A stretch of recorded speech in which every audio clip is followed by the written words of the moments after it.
سلام دوستانی عزیز. امروز دختنه و برکه داریم.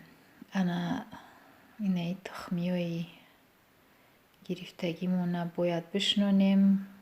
اومدی فصل بهارای روزای افتاویای ما همه کار موندم ششتم ولاگیری کردم همه بسپریت کشیده یک و برکه گنرال نیکنم گفتم میدرم همه گوشتو در درون ویرون شیدن بی نمک ریزن و کرده ما یک خدم توقع در خونه کار میکنم.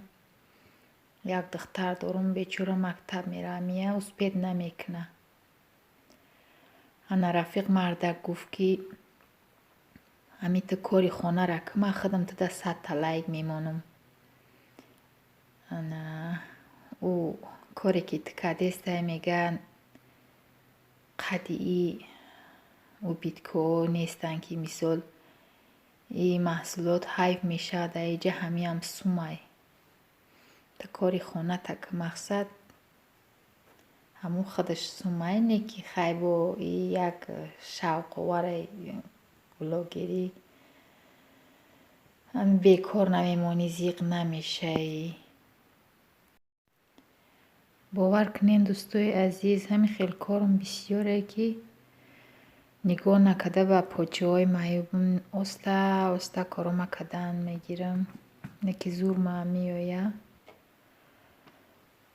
انا وقت به دختنم نمیرسونه با گرمیشی دسته که همه کاری بیرم. زمستان خوب بود که همه درونی خانه ده میکدی کارتا. انا وقتی گرمی شده بیرم همه کار مکو کار نمیکنم باید که خیب و بالای سری گودکاده بیستم فرمان بودم. انا در یک کنکم گوشت موندگیه.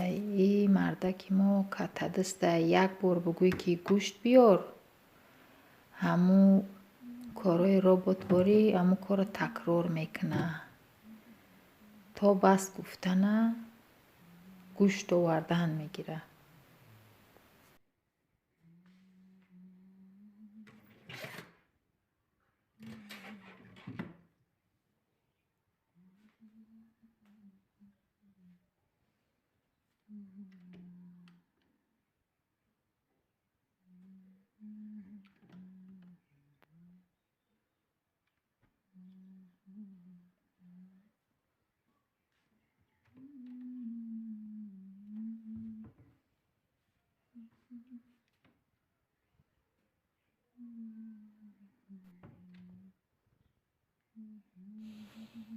این دوستانی عزیز بینین چخیل مردکی ما انجام کاره که ای همه چیز فقط بسیار میگیره.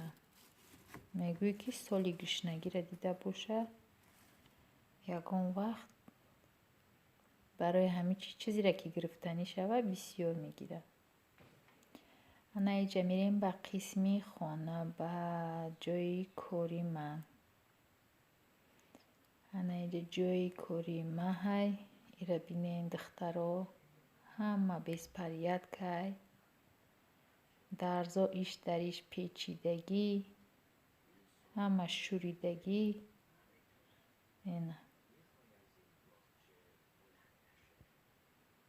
اینا اینجا ده یک کرته دختم برای زنایی که کودکی معده دارن شیر خورن این پیشی کرته ریزین کدگیه برای کودکای شیرمک بسیار آسانه که همین پیشی کرته را میکشی ریزینه میدوه با جوشت میسترنگی کرتای کنابکدار نیست که ویران شوه. یک تش دخته بدم 1 سال ایستاده ویران نشیده همراه با آورد که با یک تا دیگه همی زیل بدوز. برای کودک مکانی بسیار هم چیزی نغزه. اینجا ده در زماندگی نوروزی آمده است. من کن نمیدوزم پورا میکنم میتمشون اینه بالشتی او روز دختگی مای تاوز دخته بدم پاپور زدم پری دیگریش ندخته ایلی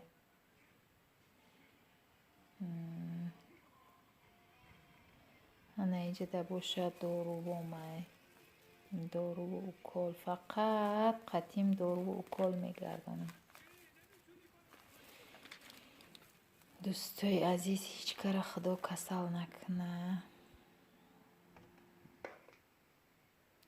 کسایی که تماشا کرده ایستادن التماس подписать زکنن پدیلیت زکنن یارو دوستاتون ده تا که مرا دستگیری کنن لایک فراموش نکنین. من هم با برای شما چیزای نغز نشون بدم. دینا سیل بریده بود همه پری سیل بدم جا حوزی آب بود حولی همه ژوله بریده بود.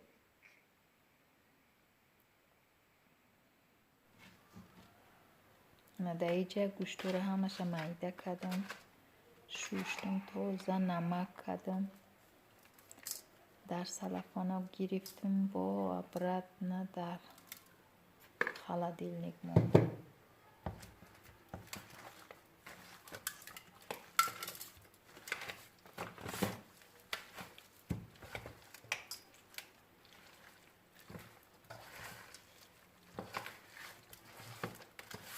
دوستای عزیز دستگیری را فراموش نکنین. بسیاری کاری ما شماییم دستی شمایی که ما کار موجود میدارم و دیل موجود میدانم برای یکان نواری دیگر را تیار کردم.